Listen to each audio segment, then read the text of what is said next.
I want to thank two leaders that I joined, Senator Brown and Senator Bennett, for championing this issue for not this Congress, but for years. Before I came to Washington, these two men were standing up and talking about the moral core of our country. If you want to see how a nation is doing, don't look at the buildings we build, how many billionaires we have, just look at children. And what is galling me right now is that we have come to the 1 yard line. We are at an inflection point in our country where we have to ask the question, who are we? My friend, Senator Bennett, and I have been working with kids well before we came here, and he rattled off data that should be repeated. I say this is a moral issue, but he has shown this is an economic issue. We are the wealthiest nation on the planet Earth, and of the top 41 countries, we're at 38 in poor kids. And what he pointed out is that poverty costs all of us. It is a deep self-inflicted wound in this society because poverty cost this nation over $1 trillion as measured by economists. But I'm telling you right now, economists don't measure all the things that are important. Our GDP does not reflect well-being. It doesn't reflect how many antidepressants people take or how many child deaths there are. But the truth of our economy is every dollar we invest in getting children out of poverty returns $8 to this economy. So it is an economic issue, clearly. It is a globally competitive issue because the nation in a global knowledge-based society, the nation whose children learn the most will earn the most and will outcompete. It is a national security issue. As we go up against countries like China, whose top 10% of their graduating high school classes outnumber all the children we have virtually. But it is a moral issue most of all. If we are going to create a more beloved community, how do we treat our children? Children who live in poverty literally have physical effects. Poverty is violence.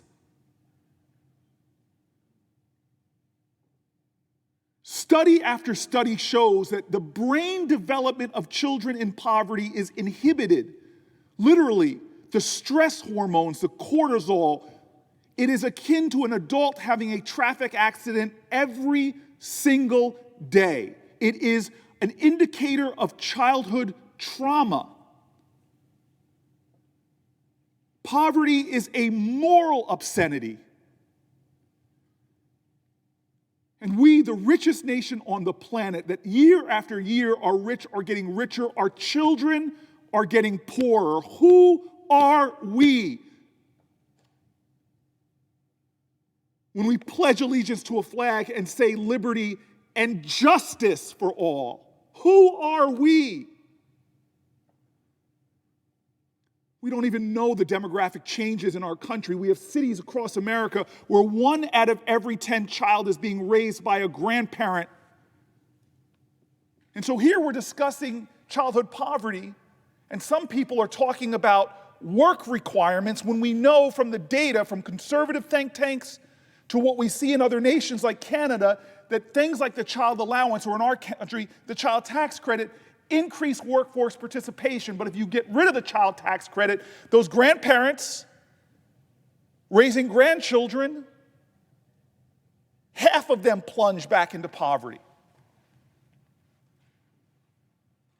And the stories are profound. You heard from my colleague in Colorado. We know families in New Jersey, like a woman I just saw named Margarita, She used her child tax credit payments for exactly what so many said they would be used for. She used them for food for her children, for school supplies, to keep the electricity running in her house. We've heard stories that they're used for a car bill to get people to work. They're used to pay for childcare that they need for their family so that they can work. Families are not using this money so they can quit their jobs. Quite the contrary, they're using them so they can get to work.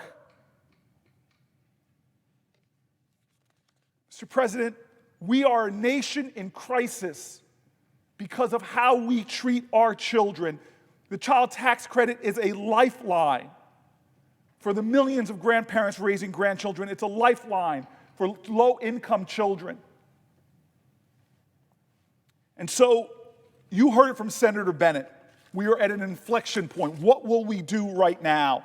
Will we extend the child tax credit? Will we make the full refundability permanent? Will we keep people having these monthly checks? That is the policy question, but the question before us really is a moral one. For once and for all, this is not partisan. It's a defining moment for the character of our country. And I say, words are not enough. We should show with the child tax credit the truth in our policies, what we do with our budgets. We should show our love through what we do, not what we say. And the best leading indicator of that will always be how the most vulnerable in our society are doing, how we take care of our elderly, and in this case, how we care for our children. I'm honored to now